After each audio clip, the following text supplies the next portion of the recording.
फलटणमध्ये फलटण उपजिल्हा रुग्णालयाच्या डॉक्टर वैद्यकीय अधिकारी संपदा मुंडे यांचं आत्महत्या झाली.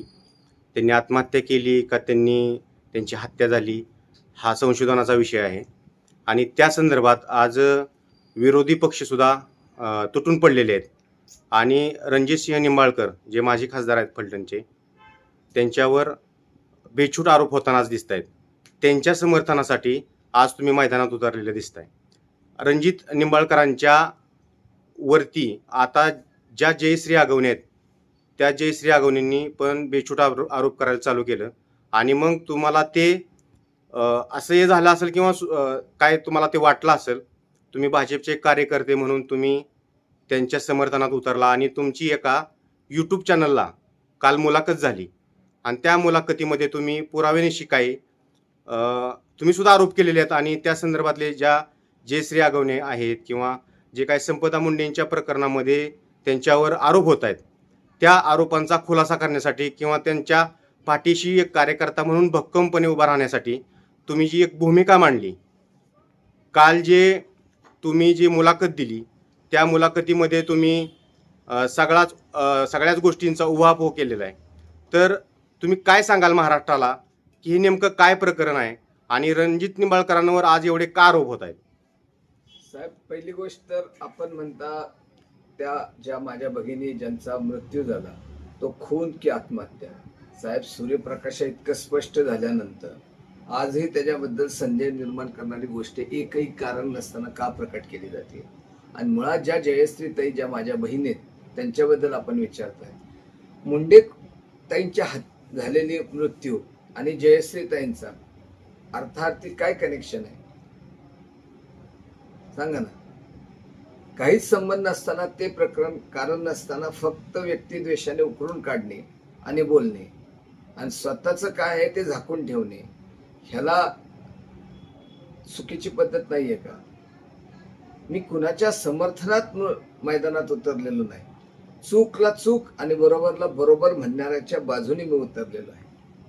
मुळात मुंडेताईंचे जे झालेलं घटना आहे याचं दुःख आम्हाला आहे. याबाबत SITची सर्वात आधी मागणी आम्ही केली होती. आमची आजही भूमिका आहे, जर आमचा केसा एवढा जरी संपर्क त्यामध्ये संबंध येत असेल तर आमची सुद्धा चौकशीच्या फेऱ्यामध्ये यायची तयारी आहे. पण आमचा संबंध नसताना जाणीवपूर्वक फक्त व्यक्तिद्वेषाने पछाडून जी बाई चोऱ्या करते, जी बाई आपल्या पतीची बेईमानी करते, जी बाई आपल्या सासऱ्याचा खून करते, आणि हे मी म्हणत नाहीये, त्यांची सख्खी ननंद हे बोलतीये, तिने आज पुन्हा एकदा जिल्हाधिकारी आणि सातारा जिल्ह्याचे पोलीस प्रमुख यांना भेटून त्या सुनीताताईंनी मागणी केली की माझ्या वडिलांचा झालेल्या खुनाची चौकशी व्हावी, मला न्याय मिळावा. आमची एवढीच भूमिका आहे. सुषमाताई अंधारे ज्या पीडित म्हणून जयश्रीताईंची बाजू घेतायत ना, जर जयश्रीताई पीडित आहेत तसं त्या मुलीचा पण बाप मेलाय, तिचा भाऊ मेलाय, तिच्यावर तर आभाळ कोसळलंय. हिने तर दुसरं लग्न करून ती स्वतःच मानती माझं सेकंड मॅरेज आहे, म्हणजे तिने तिचा संसार परत थाटलेला आहे. पण हिचा बिचारीचा बाप गेला, छत्र गेलाय ना, तिच्यावर अन्याय झालाय ना, मग तिची बाजू घेतली पाहिजे का नको? तिची बाजू जयश्री त्यांची ज्या बाजू घेणारे सुषमा अंधारे का घेत नाहीत हा माझा सुषमाताईंना सवाल आहे.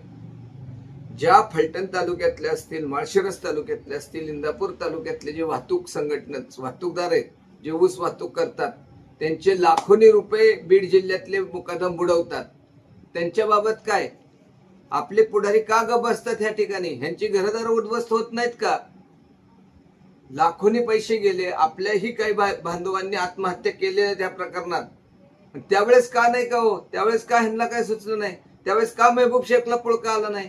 त्यावेळेस का सुषमा अंधारेंना पुळका आला नाही? आज राजकारण करता, मेलेल्या माणसाच्या गोष्टीवर राजकारण करता, हे पाप आहे, हे महापाप तुम्ही करताय. माझं पत्रकार मित्रांना पण आव्हान आहे, यापूर्वी जेवढे वाहतूकदार जे होते, ज्यांच्या पैसे बुडाले, त्याच्याबाबत महबूबबाई काय बोलतात त्यांना पण विचारा ना, तुमची ह्याबाबत भूमिका काय? सुषमाताईंना विचारा, तुमची भूमिका काय? ह्यांच्या पैशाचा वाली कोण? तिथे गेल्यावर स्पष्ट सांगतात, कुंकू पुसून या, मारहाण करतात, त्यावेळेस का कुणाला पळका येत नाही? का ही माणसं नाहीत? डॉक्टर संपदा मुंडे यांची आत्महत्या झाली आणि त्या आत्महत्येचा शोध घेण्यासाठी पोलीस यंत्रणा कामाला लागली आणि सरकारही त्या दिशेने तपास करत आहे. देवेंद्र फडणवीसांनी सुद्धा सांगितलंय की याच्यामध्ये कोणी दोषी असेल त्याला आम्ही सोडणार नाही. परंतु संपदा मुंडेंच्या आत्महत्येवर फोकस करण्याऐवजी हे नवीनच प्रकरण आता उघडकीस आलंय आणि जयश्री आगवणे ज्या की त्यांचं रणजित निंबाळकरांबरोबर काय आता वैर असेल किंवा पहिले त्यांचे काय धागेदोरे असतील, मग आत्ताच जयश्री आगवणे यांनी मैदानात उतरण्याचं कारण काय? आत्ताच ह्या उतरलेल्या नाहीत. ह्यापूर्वीचा इतिहास खडा, विधानसभा आली, विधानसभेची निवडणूक आली, त्यांनी आमच्यावर बेछूट आरोप केले, असंच ठेकताट केला. ठीक आहे, आम्ही दादागिरी करतो 2 मिनिटासाठी वादासाठी, आपण मान्य करू, आम्ही दादागिरी करतो, पोलिसांवर दादागिरी करतो, प्रांतावर करतो, रामराजेच्या भाषेत सगळ्या प्रशासनावर करतो. मेहरबान न्यायालयावर पण आमची दादागिरी आहे का? मेहरबान न्यायालयामध्ये त्या जयश्री आगवणे आणि दिगंबर आगवणेवर जे केसेस आहेत त्यांना 5-5 वर्ष जामीन मिळालेला नाही.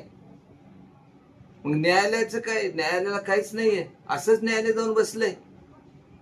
तुमचा न्यायालयावर विश्वास नाही, तुमचा प्रशासनावर विश्वास नाही, म्हणजे तुम्ही म्हणाल ती पूर्व दिशा, तुम्ही म्हणाल ते सत्य, असं म्हणायचंय का? आणि हे घटनेत बाबासाहेबांनी दिलंय का? बाबासाहेबांनी घटनेमध्ये दिलंय नाही. एक न्यायव्यवस्था आहे, त्या न्यायव्यवस्थेच्या वर कोणच नाही. जो सर्वात छोट्यात छोट्या तळीतल्या माणसाला जो कायदा लागू आहे तोच कायदा सर्वांना लागू आहे, हे बाबासाहेबांनी घटनेत दिलेलं आहे. ती बाबासाहेबांची घटना पण यांना मान्य नाही का? जसं मुंडेताईंनी आत्महत्या केली हे निश्चितपणे दुःखदग्रस्त आहे, घटना आहे, तसं ज्या वाहतूकदारांचे पैसे बुडवले गेले, त्यांचे संसार उद्ध्वस्त झाले, ते चुकीचं नाही का? त्याच्यावर का बरं शब्द काढायला तयार नाही? ह्याचंही उत्तर मिळलं पाहिजे. सुषमाताई 3 तारखेला येत आहेत, माझ्या त्या मोठ्या बहीण आहेत. मी त्यांना विनंती करतो 3 तारखेला आपण आल्यानंतर मला वेळ द्या. मी तुम्हाला ह्या जयश्री आगवणेने काढलेल्या पतसंस्थेमध्ये लाखो रुपये ज्यांचे बुडालेत, त्या बुडालेल्या पैशाचे जे ठेवीदार आहेत त्या ठेवीदारांची भेट घ्या. ज्यांची घरदारं लिहून घेतली, ज्यांची फसवणूक झाली, जगताप नावाचं कुटुंब आहे, दलित कुटुंब आहे, ह्या कुटुंबाची जी फसवणूक झाली त्या कुटुंबाची भेट घ्या, त्यांचे पुरावे बघा. ते पुरावे बघितल्यानंतर जर आपल्याला असं वाटलं की नाही आपण घेतलेला स्टँड चुकीचा आहे, आपण जयश्री त्यांच्या बाबतीत घेतलेला स्टँड चुकीचा आहे, तर तुम्ही तुमची भूमिका जाहीर करणार का? एवढंच माझं त्यांना आव्हान आहे. मी आता परत ह्या निमित्ताने हेच सांगतो की मी कुणाच्या बाजूने मैदानात उतरलो नाही किंवा कुणाच्या विरोधात मैदानात उतरलो नाही. मी न्यायाच्या बाजूने उतरलोय आणि अन्यायाच्या विरोधात उतरलोय. आपण जे म्हणताय की सुषमा अंधारे या 3 तारखेला येणार आहेत, त्यांचं फलटणमध्ये पोलीस स्टेशन समोर आंदोलन असं करते, ज्या की त्या उद्धव बाळासाहेब ठाकरे शिवसेना पक्षाच्या उपनेते आहेत आणि प्रवक्त्या पण आहेत.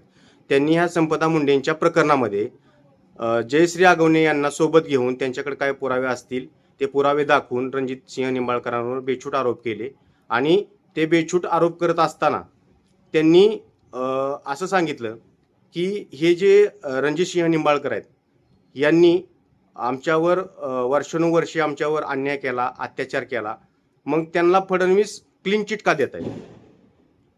सर्वात पहिल्यांदा फडणवीस साहेबांनी कुठेही क्लीन चिट दिलेली नाही. फडणवीस साहेबांनी एवढंच सांगितलंय, जर मला थोडं जरी शंका असती की ह्यामध्ये कुठंतरी हे आहेत तर मी कार्यक्रमाला आलो नसतो. हे निर्दोष आहेत किंवा हे दोषी आहेत अशा स्वरूपाचं कुठलंही विधान देवाभाऊंनी केलेलं नाही, इथंच मी सांगतोय.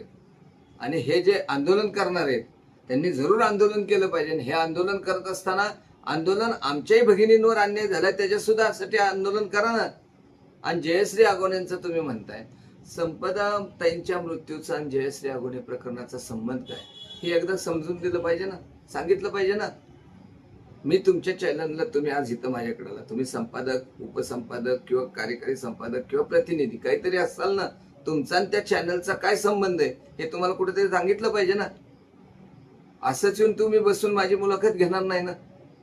तसं आपण येऊन तिथं आंदोलन करताना जयश्री आगवणे प्रकरणाचा आणि मुंडेताई प्रकरणाचा काहीतरी कनेक्शन असलं पाहिजे ना.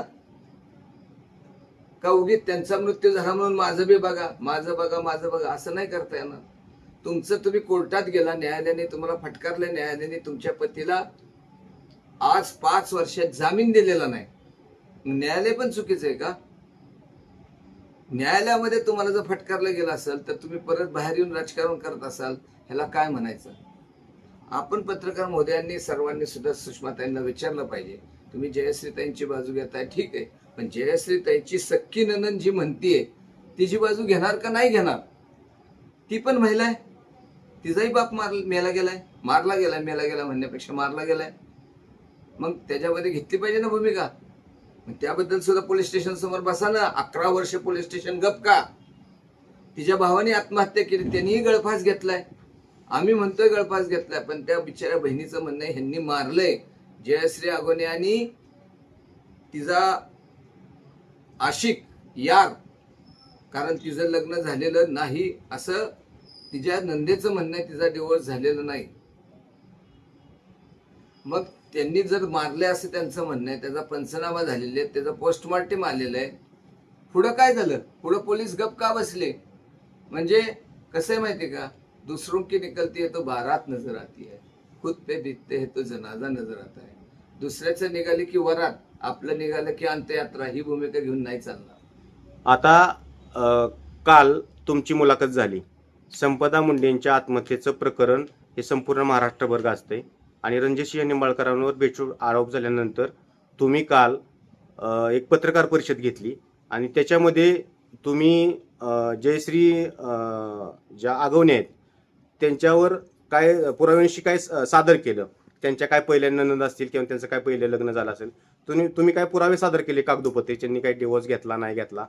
त्याच्यानंतर त्यांनी एका रिजनल चॅनलला मुलाखत दिली जयश्री आगवणे यांनी, आणि त्याच्यामध्ये त्यांनी असं सांगितलं की माझ्यावर ज्यावेळेस एखाद्यावर बोलायला काय नसतं किंवा ती कुठंच त्यांचं काही चालत नाही, तर एका महिलेवर तिच्या कमरेच्या खाली आरोप केले जातात. तर याच्यामध्ये किती तथ्य आहे, याच्याकडे तुम्ही कसं बघता? साहेब, मी कुठला कमरेखालचा आरोप केला एवढं मला सांगा. त्या काय बोलतात हे महत्वाचं नाही. त्या रिजनल चॅनलवर बोलताना त्यांनी मी किंवा माझ्या मुलाखती आपण बघितल्या असतील, त्यामध्ये एक आरोप असा सांगा की जो कमरेखाली बोललेला आहे किंवा केलेला आहे. त्यांचं लग्न झालं होतं का? त्याही मान्य करतात हो झालं होतं. त्याही म्हणतात मी सेकंड मॅरेज केलं. अरे केलं तर काहीतरी असेल ना. तुम्ही पत्रकार आहात तर तुमचे आय कार्ड असतं तुमच्याकडं, तसं तुमच्याकडे काहीतरी असेल ना. मी ज्यावेळेस सांगितलं त्यावेळेस त्यांचं मतदान कार्ड दिलंय, त्यावेळेस त्यांचं लग्न झालेला फोटो दिलाय, त्यांच्या गरोदरपणातले त्यांचे जे काही आपण डोहाळ जेवण घालतो त्या डोहाळ जेवणाच्या वेळेचे फोटो दिलेत. आपण तसं काहीतरी द्या ना, हे माझं लग्न झालेला पुरावा आहे. नुसतं म्हणू नका मी 15 वर्ष संसार करते. अहो तुम्ही ह्या थराला गेला की तुमच्या सावत्र 2 पोरींना विष पाजलं आणि त्यांनी विष पिलंय म्हणून सांगितलं. मीही आरोप करू शकतो. पिलं का पाजलं ह्याच्यामध्ये अंतर आहे ना. त्या त्यांच्या पोरीच नाहीत, त्यामुळे स्वार्थासाठी जिने नवरा मारला ते सावत्र पोरीला मारू शकत नाहीत का?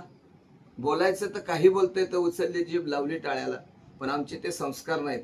आमचे संस्कार पुराव्यानिशी हा बाप घालेल नाही तर श्राद्ध दाखवेल, हे आमचे संस्कार आहेत. डॉक्टर संपदा मुंडे यांची जी या ठिकाणी आत्महत्या झाली असेल किंवा हत्या झाली असेल, पण याच्यामध्ये आता जो काही ह्यांचा वाद पुढे येतोय आगवणे कुटुंबाचा, ह्याच्यामध्ये हा वाद म्हणजे कसा पुढे रेटला जातोय? मूळ मुद्दा जो आता सध्या ह्याच्यामध्ये उजेडात आलेला मुद्दा आहे संपदा मुंडे, परंतु त्याच्यामध्ये हा वाद पुढे येतोय. याच्याबद्दल तुम्ही काय म्हणाल? आणि तुम्ही फलटणचे नाव बदनाम होऊ देणार नाही असंही त्या मुलाखतीमध्ये म्हणाला होता. ह्या प्रश्नातच सगळं आलं साहेब. मी जे म्हणतोय ते हेच म्हणतोय की संपदा मुंडेंच्या प्रकरणामध्ये जयश्री आगोनेंचं प्रकरण घालून संपदा मुंडेंना न्याय देणार आहात का? मिळणार आहे का? का तुम्हाला फक्त फलटणकरांचं नाव घालवायचंय, खासदारांचं नावाची बदनामी करायचंय म्हणून हे प्रकरण त्याला जोडताय? तुमच्या प्रश्नातच उत्तर आहे साहेब. संपदा मुंडे प्रकरणामध्ये जयश्री आगोने प्रकरण जोडून संपदा मुंडेंना न्याय मिळणार आहे? माझ्या त्या भगिनीला न्याय मिळणार आहे? काल आमचे सद्ग्रस्त महान नेते LLM साहेब म्हणाले मी अर्धा आकृती पुतळा बसवणार आहे. अरे पुतळा बसवणार म्हणून काय त्या बिचाऱ्या माझ्या बहिणीला न्याय मिळणार आहे? भूमिका घ्या ना. जोपर्यंत ह्या प्रकरणातला शेवटचा आरोपी सापडत नाही तोपर्यंत मी राजवाड्यात बसणार नाही. मी रस्त्यावर येऊन बसील तर मी तुमच्या बरोबर बसतो रामराजे साहेब. हे असलं सवंग लोकप्रियतेचं कशाला बोलता? मी पुतळा बसवणार आणि ह्याव करणार आणि त्याव करणार आणि भाऊबीज करणार आहे. तुम्हाला भाऊबीज तुमची बहीण करतच नाही कधी.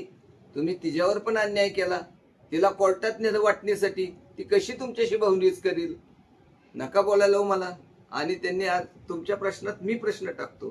त्यांनी आज सांगितलं की आमच्या नाईक निंबाळकर घराण्यामध्ये असं कोण वागलेलं नाही, आत्महत्या करण्यासारखं कोण वागलेलं नाही. बरोबर आहे का? कालच्या साखरवाडीच्या सभेत साहेब ह्यांचा इतिहास काढा. युवराज व्यंकटेश राजे जे ह्यांचे युवराज होते, ह्या युवराजाला विष कुणी पाजलं? तळघरात नेऊन विष कुणी पाजलं? कुठल्या घराण्याला विष पाजायला लावलं? ह्याचा इतिहास काढा आणि मग माझ्याशी चर्चेला बसा. महिला आयोगाच्या अध्यक्षा रुपाली चाकणकर ह्या फलटणमध्ये आल्या आणि त्या आत्महत्याग्रस्त संपदा मुंडे यांच्या कुटुंबाला भेट देण्याऐवजी, म्हणजे पीडितेच्या घराला भेट देण्याऐवजी, त्यांच्या नातेवाईकाला भेट देण्याऐवजी त्या पोलीस स्टेशनला गेल्या आणि ते काय CDR असतील किंवा काय अजून पुरावे असतील ते ओपन करून दाखवले, असा आरोप होतोय विरोधकांकडून किंवा सुषमाताई आमदारांकडून. तर त्यांच्या आता राजीनाम्याची पण मागणी होते. तर याच्याकडे तुम्ही कसं बघता? हो का, राजीनामा मागायचा, न्यूजमध्ये यायचं, हे सुषमाताईचं जुनं नाटक आहे. सुषमाताईंना पाकिट मिळालं की सुषमाताईचा पोपट बोलायला सुरू होतो. आज जर त्या घरी गेल्या असत्या तर म्हटल्या असत्या महिला आयोगाच्या अध्यक्ष आहे, तिला तिचा अधिकार कळतात का नाही? तिने पोलीस स्टेशनला जाऊन पोलिसांना जाब विचारायला पाहिजे होता. एक गोष्ट आहे साहेब, थोडस लांबेल पण एक गोष्ट आहे. बाप लेक आणि एक गाढव रस्त्याने चाललेलं होतं. पहिल्या चौकात गेल्यावर माणसं म्हणले, तुला अक्कल आहे का? गाढव मोकळं ठेवलं, म्हाताऱ्या बापाला चालत घेऊन चाललायस. पोरग बापाला गाढवावर बसवतं, पुढच्या चौकात जातात. बापाला माणसं म्हणतात, तुला कळते का? पोरग लहान आहे, त्याला चालतंय, उन्हात अनात त्याला त्रास झाला तर बाप उतरतो, पोरग गाढवावर बसतं.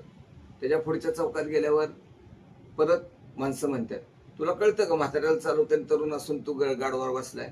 वैतागून दोघं गाढवावर बसतात, पुढच्या चौकात जातात. पुढच्या चौकात गेल्यावर माणसं म्हणतात, तुम्हाला काय आहे का? प्राण्याचा जीव घेताल का?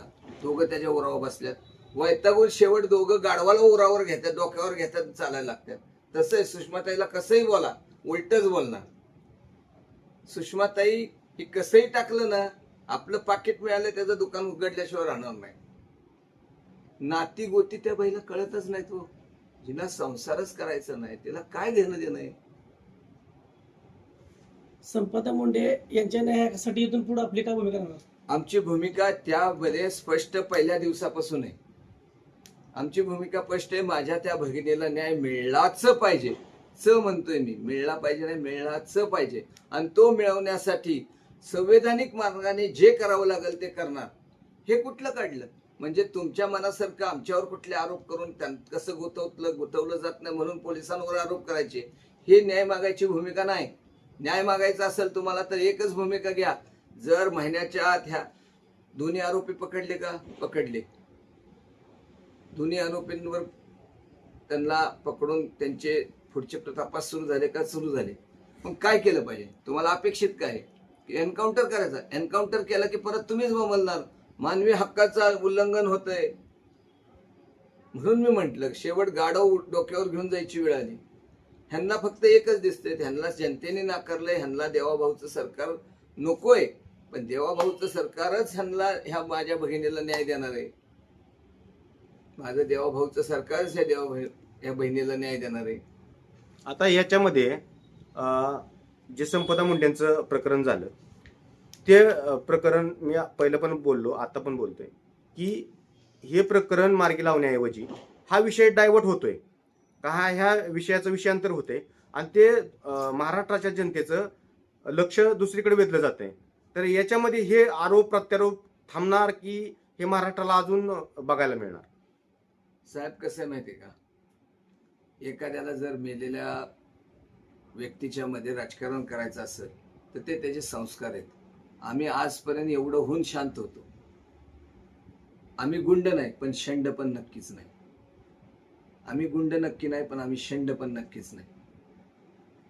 डॉक्टर बाबासाहेब आंबेडकर साहेबांचं एक मोठं वाक्य आहे, अन्याय करणाऱ्यापेक्षा अन्याय सहन करणारा मोठा गुन्हेगार आहे. आणि आम्हाला गुन्हेगार व्हायचं नाही. आमच्यावर जर जाणीवपूर्वक राजकारण म्हणून कोण अन्याय करत असेल तो अन्याय आम्ही सहन करणार नाही.